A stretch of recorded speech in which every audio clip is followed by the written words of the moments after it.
నమస్తే, welcome to NCN news. నేను Pushpa. Bulletin లో ముందుగా హెడ్లైన్స్ చూద్దాం. 3 క్రిమినల్ చట్టాలను 4 లేబర్ కోడ్లను రద్దు చేయాలంటూ ఐఎఫ్టీయూ ఆధ్వర్యంలో ధర్నా. తూర్పుగోదావరి జిల్లా నిడదవోలు మండలం శెట్టిపేటలో ఐఎఫ్టీయూ అనుబంధ ప్రగతిశీల భవన నిర్మాణ కార్మిక సంఘం ఆధ్వర్యంలో నిర్వహించిన ధర్నాలో యూనియన్ ప్రెసిడెంట్ కండవల్లి వీర వెంకట్రావు నాయకత్వం వహించారు.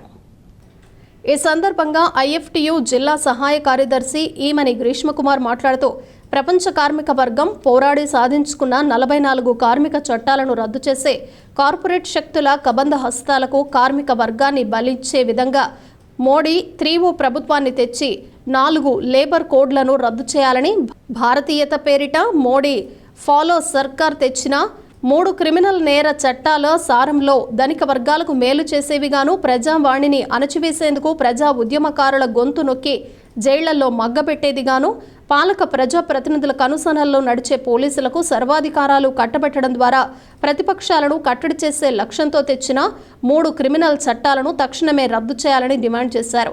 అదేవిధంగా కాంట్రాక్ట్ అవుట్సోర్సింగ్ ఉద్యోగులను రెగ్యులర్ చేయాలని డిమాండ్ చేశారు. ఈ కార్యక్రమంలో యూనియన్ నాయకులు పాటంశెట్టి రాజేష్, రావి వరాహాల స్వామి, కండవల్లి దుర్గారావు, దిండ్ల నగేష్, ఎల్ఏ రాజారావు, శేషగిరి తదితరులు పాల్గొన్నారు.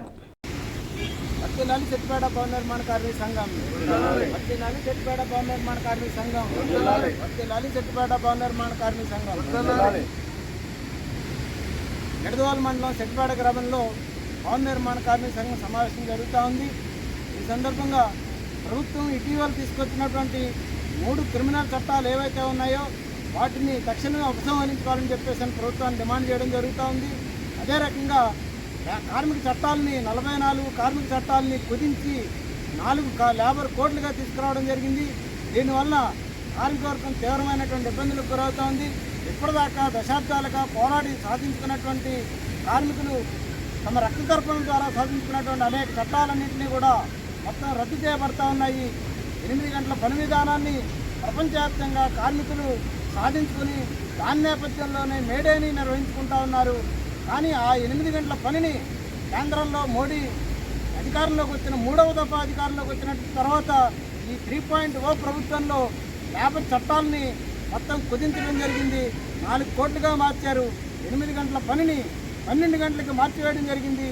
అదేవిధంగా ప్రత్యేక ఆర్థిక మండళ్ల పేరట ఏదైతే ప్రభుత్వం భూ బ్యాంకులు ఏర్పాటు చేసి కార్పొరేట్ సంస్థలకి భూమిని ఉచితంగా ఇస్తా, వారి ఫ్యాక్టరీలకి ఉచిత పర్మిషన్లు ఇస్తా, అన్ని విధాల రాయితీలు కల్పిస్తా, ఏ విధమైన పన్నులు చెల్లించాల్సిన అవసరం లేదు, కరెంటు బిల్లులు చెల్లించాల్సిన అవసరం లేదు, మీరు ప్రభుత్వానికి వస్తువుల తయారీకి సంబంధించినటువంటి ఏ పన్నులు చెల్లించిన అవసరం లేకుండానే మీరు ఫ్యాక్టరీలు నిర్వహించుకోండి అని చెప్పేసి ప్రత్యేక ఆర్థిక మండలిని ఏవైతే పెట్టారో ఆ ప్రత్యేక ఆర్థిక మండలిలో ఇటీవల ప్రమాదాలు విపరీతంగా పెరిగినాయి. ఆ ప్రమాదాలు నివారించడం కోసం ప్రభుత్వం ఏ విధమైనటువంటి చర్యలు తీసుకోవటం లేదు. అదే రకంగా శ్రద్ధల్లో కార్మిక చట్టాలు అమలు జరపమనేటువంటి హామీని పెట్టుబడిదారులకు ఇచ్చారు. కార్మిక సంఘాలు అక్కడ పెట్టుకోవడానికి అవకాశం పర్మిషన్ అనేటువంటి హామీలతోటి కార్పొరేట్ రంగాన్ని ఇవాళ బలోపేతం చేస్తా కార్మిక వర్గం యొక్క పొట్ల మీద కొడతా ఉన్నారు. వాళ్ళ ప్రాణాలతో చెలగాటమాడుతూ ఉన్నారు. ఇటీవల జరిగినటువంటి ఎసెన్షియా ఫార్మా ప్రమాదం కానీ, అలాగే ఎల్జీ పాలిమర్స్ ప్రమాదం కానీ వీటన్నిటికి కూడా ప్రధానమైనటువంటి నిదర్శనాలు. ఈ నేపథ్యంలో ఏదైతే 4 లేబర్ కోడ్లు ఉన్నాయో వాటిని ఉపసంహరించాలని, కార్మిక చట్టాలు తిరిగి పునరుద్ధరించాలని చెప్పేసి, ఏదైతే 3 క్రిమినల్ చట్టాలు ఏవైతే ఉన్నాయో బీజేపీ తీసుకొచ్చిన వాటిని ఉపసంహరించుకోవాలని చెప్పేసి, చట్ట సవరణ సరైనది కాదని చెప్పేసి ఈ సందర్భంగా ప్రభుత్వానికి మేము తెలియజేస్తా ఉన్నాం. గ్రీష్మకుమార్, భారత కార్మిక సంఘాల సమాఖ్య, ఐఎఫ్టీయూ ఉమ్మడి పశ్చిమ గోదావరి.